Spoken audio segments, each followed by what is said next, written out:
Berlatar di sebuah pulau bernama La Palma yang mempunyai keindahan luar biasa. Terlihat sebuah kapal kecil yang berlayar di sana dan berisi beberapa turis yang sedang menikmati masa liburannya. Tak mau melewatkan momen liburannya, salah satu turis wanita mencoba nyebur ke dalam air.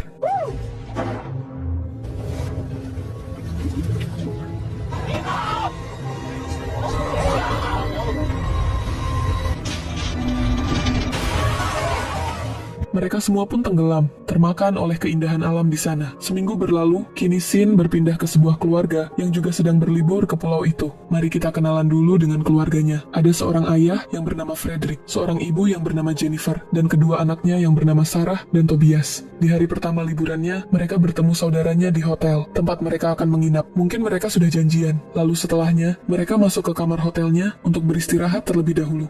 Kini Sin berpindah ke sebuah kantor BMKG di dekat Pulau La Palma. Terlihat seorang pria bernama Alvaro yang sedang membaca sebuah koran. Tertulis tentang berita kecelakaan kapal yang berisi beberapa turis di sana. Ditemukan 2 jenazah yang belum diketahui penyebabnya. Dan kini jenazah itu berada di rumah sakit untuk menjalankan sebuah otopsi. Lalu di kantor BMKG ada seorang wanita yang mendapati hal janggal. Wanita ini bernama Mary. Dia melihat salah satu alat ukur yang BMKG tempatkan di sebuah gua yang terletak di bawah gunung. Ternyata tidak berfungsi. Mary dan temannya pun langsung menuju ke lokasi untuk mengecek alat itu. Saat baru masuk ke gua, mereka melihat beberapa hal aneh, seperti air yang menetes deras, lalu kelelawar yang nampak belum lama mati. Setelahnya mereka melihat, ternyata alatnya rusak karena terkena reruntuhan. Saat si pria melihat ke atas, ternyata terlihat sebuah retakan.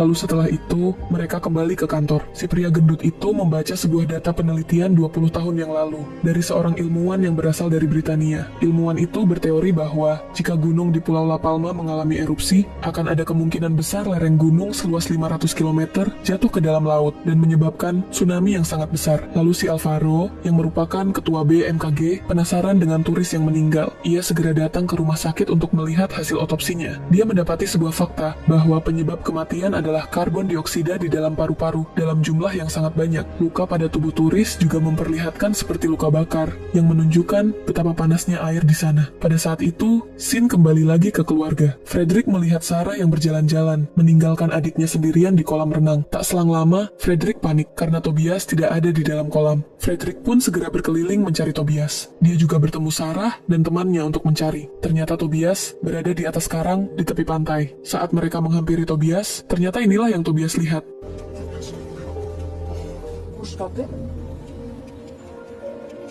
Kembali lagi ke kantor BMKG. Wanita yang masih penasaran dengan apa yang sedang terjadi terus mempelajari fenomena janggal tersebut. Ia menyimpulkan bahwa retakan di dalam gua kemungkinan berasal dari atas gunung. Untuk memastikannya, mereka berdua pergi ke pegunungan untuk melihatnya.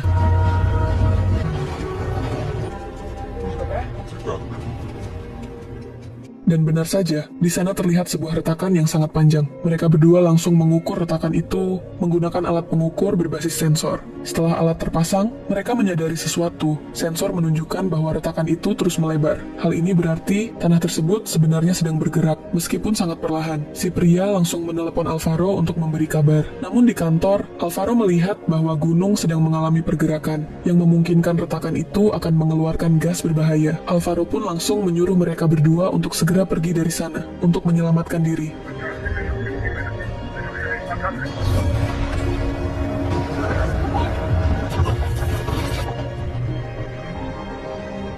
Setelah itu, terlihat wanita tersebut terbangun di rumah sakit dalam keadaan yang untungnya baik-baik saja. Namun berbeda dengan teman prianya yang berada dalam kondisi koma. Mengetahui bahwa bencana akan segera datang, Mary langsung menelepon adiknya untuk segera meninggalkan Pulau La Palma. Namun adiknya, yang sangat menyukai keindahan pulau itu, tidak mempedulikan peringatannya. Mary pun meminta bertemu dengan adiknya di rumah nanti malam karena ini adalah hal yang sangat penting dan bukan sesuatu yang bisa dianggap sepele. Setelah itu, terlihat Alvaro datang menjenguk Mary. Alvaro menunjukkan sebuah laptop kepadanya. Ia memberitahu bahwa alat ukur retakan yang dipasang di gunung masih terus bergerak sampai sekarang. Walaupun pergerakannya sangat pelan, bahkan tidak bisa dilihat dengan mata telanjang, namun hal itu tetap sangat berbahaya.